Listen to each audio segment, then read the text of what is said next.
Hi, my name is Ray Dombrowski. In today's video, I want to show you how to make paint swirl effects using acrylic ink and Liquitex pouring medium.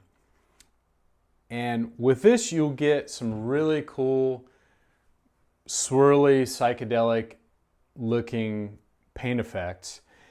So let me start out by showing the materials I've got.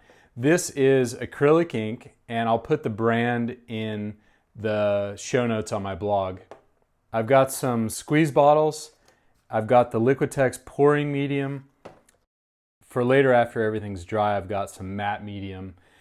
And the reason is the pouring medium dries to a gloss. So if you're going to photograph or scan your piece after it's done, you'll probably want to knock down some of the glare. The last material I have is actually the board it goes on.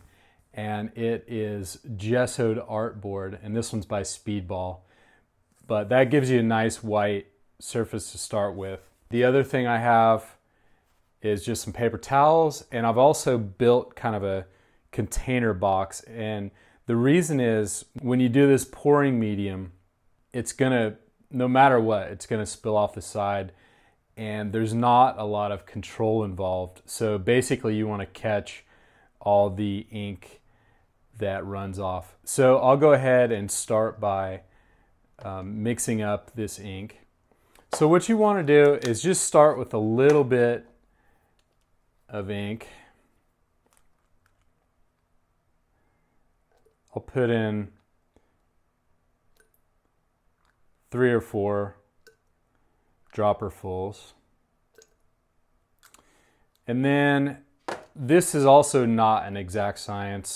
You just want to pour in some pouring medium, and I'll just give it a good squirt. That's probably enough. So then put your cap back on, make sure it's on tight, shake it up, and just do that for the rest of the colors.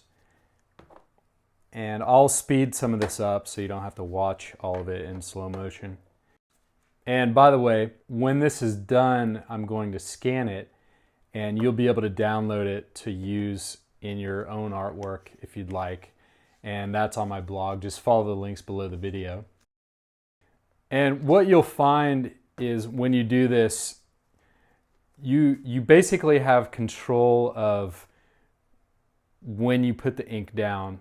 After that, it's up to gravity and how the ink wants to flow. And you'll see what I mean. You know, I'm starting to think that we need some darker colors in here, and I had some purple left over from a previous attempt. So I would recommend not being afraid of the medium. Just go for it, see what happens, and you might be pleasantly surprised. This is about where I ended up with the inks, and in this state, it's still very fluid. So what I did here was I just let it dry overnight, and you'll be amazed at how much the inks kind of ran and blended together to create something completely different than what you see here. So if you'd like to see that and also download a high resolution file that you can use in your own artwork, just go to the links below the video and it'll take you to my blog where you can see that. And thanks for watching.